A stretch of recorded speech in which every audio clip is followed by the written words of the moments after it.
បាទសួស្តីអ្នកទាំងអស់គ្នាបាទបន្ទាប់ពីខ្ញុំបានឃើញតាក់ទងនឹងការបាទផុសជាហោហានៅលើបណ្ដាញសង្គម Facebook គឺការបាទបាត់គណនីបងប្អូនគឺ disable account ខ្ញុំឃើញថាបញ្ហានេះកំពុងតែផ្ទុះនិងកំពុងតែក្តៅកគុកតែម្ដងនៅក្នុងបាទប្រព័ន្ធបាទ Facebook នេះបាទឃើញបងប្អូនយើងពិតជាបន្ត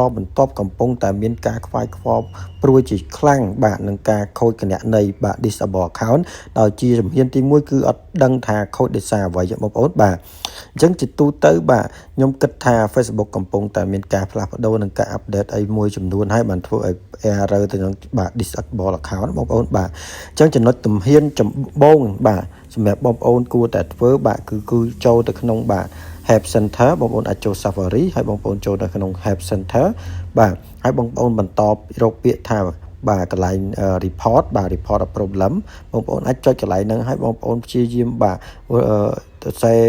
text មួយចំនួនទាក់ទងនឹង account បងប្អូនដែលមានបញ្ហាតែបងប្អូនចង់ recover មកវិញដើម្បី Facebook បានដឹងនិងបានទទួលបានថាបញ្ហានៅលើគណនីបងប្អូនពិតជាគណនីពិតប្រាកដមែនបាទនេះគ្រាន់តែជាជំហានដំបូងបាទសារដំបង report ទៅឲ្យ Facebook ដឹងតែប៉ុណ្ណោះមិនទាន់ដឹងថាការលទ្ធផលរបស់ Facebook អាច recover account បងប្អូនបាន 100% ដែរទេបាទអញ្ចឹងករណីនេះគឺកំពុងតែមានការព្រួយបារម្ភនិងពិបាកបំផុតក្នុងការទាញយកមកវិញ